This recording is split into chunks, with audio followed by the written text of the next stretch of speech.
కాటరా classic రెటినాలకు world class treatment ఇప్పుడు మన భీరంగూడలో American laser eye hospitals.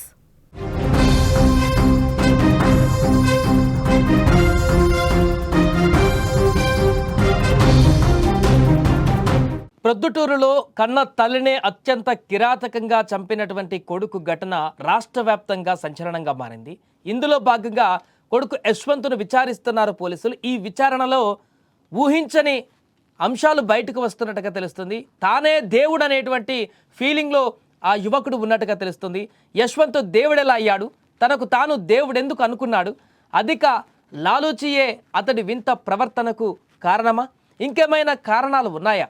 Kadapa జిల్లా ప్రొద్దుటూరు హత్య కేసు విచారణలో వస్తున్న నిజాలు వెన్నులో వణుకు పుట్టిస్తున్నాయి. తల్లి హత్యకు డబ్బులు ఇవ్వకపోవడమే కారణం కాదు, మరో కారణం కూడా ఇప్పుడు బయటకు వచ్చింది. తాను దేవుణ్ణి అంటే నమ్మలేదనే తల్లిని చంపినట్లుగా యశ్వంత్ కుమార్ రెడ్డి పోలీసుల విచారణలో చెప్పినట్లుగా తెలుస్తుంది.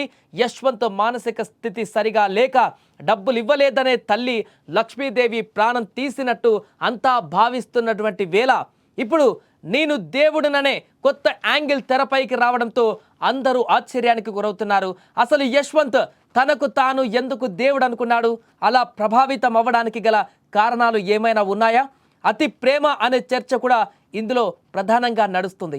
విజయ్ భాస్కర్ రెడ్డి లక్ష్మీదేవిలకు ఒక్కగానొక్క కొడుకు యశ్వంత్.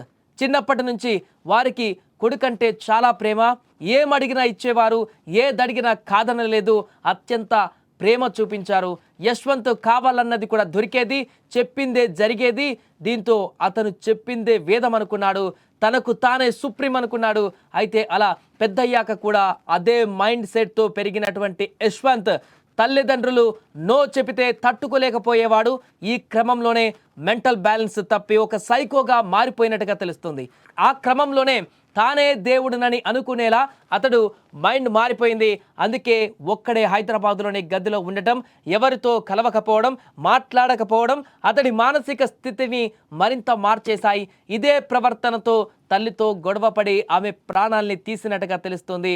అంతేకాక తల్లిదండ్రులు కొడుకులకు ఇచ్చినటువంటి ప్రేమ అనురాగము మరింత లిమిట్స్ దాటితే ఆ మానసిక స్థితి ఏ రకంగా మారుతుందనే దానికి ఆదర్శంగా, అంటే దానికి ఒక ఉదాహరణగా ఈ యొక్క ఘటన నిలుస్తుంది. అంతేకాకుండా యశ్వంత్ అసలు పెద్ద పెరిగి బీటెక్ అయిపోయిన తర్వాత హైదరాబాద్లో ఎక్కడ ఉంటున్నాడు, ఏం చేస్తున్నాడు, ఎక్కడెక్కడ తిరుగుతున్నాడు, ఏ విధంగా జాబ్ సెర్చ్ చేస్తున్నాడు, ఈ రకంగా మానిటరింగ్ ఏం చేయకుండా ఎంత డబ్బు అడిగితే అంత డబ్బు పంపించేయడం, ఆ తర్వాత యశ్వంత్ అక్కడ ఏం చేస్తున్నాడో తెలుసుకోకుండా అతను కొంత బిహేవియర్ మార్పు రావడము, ఆ తర్వాత కొంత మానసిక స్థితి కంట్రోల్ తప్పడము, ఇష్టానుసారంగా మాట్లాడము, డబ్బులకు తప్ప తల్లిదండ్రులకు ఇంకే కారణం చేత కూడా ఫోన్ చేయకపోవడం, వారితో మాట్లాడకపోవడం కారణంగా తల్లిదండ్రులు కొంత బాధపడి ఆ తర్వాత ఒకసారి కుటుంబ సభ్యులతో కలిసి హైదరాబాద్కు వచ్చి ఒక వాహనంలో అతన్ని బలవంతంగా ఎక్కించుకొని ప్రొద్దుటూరుకు తీసుకువచ్చి అక్కడ కొంత నాటుమందు వైద్యాన్ని కూడా చేయించినట్టుగా తెలుస్తుంది. తన మానసిక పరిస్థితికి సంబంధించి అంటే కొంత కంట్రోల్ తప్పుతున్నాడు, కొంత మెంటల్ బ్యాలెన్స్ తప్పుతున్నాడు, తను ఏం చేస్తున్నాడో తన పరిధికి తెలియట్లేదు అనేటువంటి విషయాన్ని గ్రహించి తల్లిదండ్రులు కొంత నాటుమందు చికిత్సను కూడా చేసినట్టుగా తెలుస్తుంది. ఆ తర్వాత కొన్ని రోజుల పాటు అంతా బాగానే ఉందని తల్లిదండ్రులకు నచ్చజెప్పి ఆ తర్వాత మరలా బలవంతంగా హైదరాబాద్కు వెళ్ళినటువంటి యశ్వంత్ ఆ తర్వాత మరలా తన పాత మూడ్లోకి వెళ్ళిపోయినట్టుగా తెలుస్తుంది. ఒంటరిగా ఉండడం, లోన్లీగా ఉండడం, తనకు తాను ఆలోచించుకోవడం, తనకు తానే సుపీరియర్గా భావించడం, తనని తాను స్లోగా దేవుడని అనుకోవడం, ఇలాంటి ఒక మైండ్ సెట్ తనకు తాను క్రియేట్ చేసుకొని ఎవరు ఆపోజ్ చేసినా కూడా, ఎవరు వ్యతిరేకించినా కూడా, ఎవరు తనకు ఇలా చెయ్యని చెప్పినా కూడా జీర్ణించుకోలేనటువంటి మనస్తత్వానికి వచ్చినట్టు కనపడుతుంది. ఈ నేపథ్యంలోనే డబ్బులు అడిగినప్పుడు తల్లి ఇవ్వనని చెప్పడము, అంతేకాకుండా రోజుగా ఫోన్ మాట్లాడేటువంటి సందర్భంలో ఎప్పుడు కూడా ఫోన్ లిఫ్ట్ చేయకపోవడం, డబ్బులకు మాత్రమే ఫోన్ లిఫ్ట్ చేయడం, ఇంటికి రమ్మన్నా కూడా రాకపోవడం కారణంగానే డబ్బులు ఇవ్వకపోతే ఇంటికి వస్తాడని ఆ తల్లి ఊహించి డబ్బులు ఇవ్వకపోవడంతో ఆ కుమారుడు యశ్వంత్ హుటాహుటిన ప్రొద్దుటూరు ఇంటికి వెళ్ళి అక్కడ డబ్బులు ఎందుకు ఇవ్వలేదనేటువంటి విషయం పైన గొడవైందా, లేకుంటే ఇప్పుడు అన్నట్టుగా నేనే దేవుణ్ణి అని చెప్పాను అందుకనే తల్లి నమ్మలేదు అందుకే దేవుడి దగ్గరికి పంపించానని ఒక కొత్త వాదన తెరపైకి తీసుకువచ్చాడట. మరి ఆ విషయంలో కిచెన్లో గొడవైందో తెలియదు, కానీ ఉన్నట్టుండి క్షణాల్లోనే ఈ యొక్క దారుణమైనటువంటి హత్యకు గావించాడు యశ్వంత్. సో ఈ నేపథ్యంలోనే పోలీసులు ఇంకో కోణంలో కూడా విచారిస్తున్నారు.